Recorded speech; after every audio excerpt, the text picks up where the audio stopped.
Ito kabayan, si Brule pala yung ginawa natin kabayan ha. Gagawin natin. Ito yung gagawin natin kabayan no. Ito lang. It saka ito. Maliit lang. Pero bago mo dilo kasi ito kabayan, kaya repair natin to. Tatanggalin. Pag mag-repair tayo ng bumper kabayan, pag magtanggal pa tayo ng bumper, kailangan tanggalin yung grill. Saka yung bumper dito, mismong plastic. Kasi nasa ilalim yung bolt dito. Si Brule, GMC, ganon. Ito, maganda to. Z71. Oh. Okay, kailan tanggalin natin yung grill? Ipakita ko sa inyo. Natanggalin yung bolt natin dyan. So, yan ang grill kabayan. Oh. Kailangan tanggalin natin yan kasi nasa pangilalim yung bolt niya. Mismong bolt.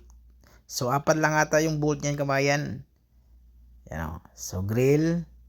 Tapos, pati yung kuha niya.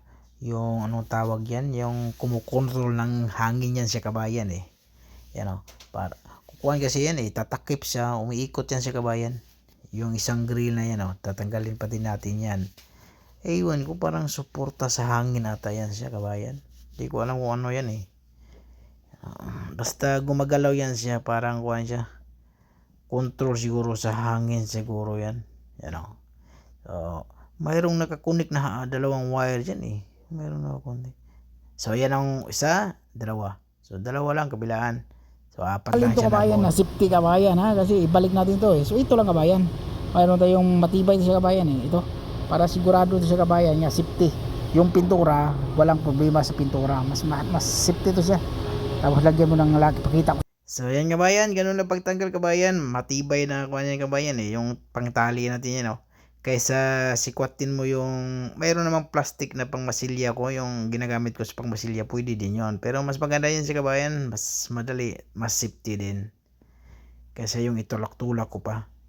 So, tapos paano tanggalin yung double adhesive? So, saglit lang yan, mayroon tayong pagtanggal yan. Oh. So, mas mabilis pa din yan sa kabayan. Ha? Mas mabilis yan ang pag yan ang gamitin mo. Yan o. Tapos, secure din ang pintura. Yung pintura niya, hindi ka matakot masira. Yan o. Pero kabayan, hindi pala ito kasama kabayan. Ibang kuha na ito eh, GMC na pala ito sa kabayan ha. Nasama ko lang pag upload sa bumper. So, ito si Brule, yung kanina taho yun, GMC taho yun, SUV yun siya.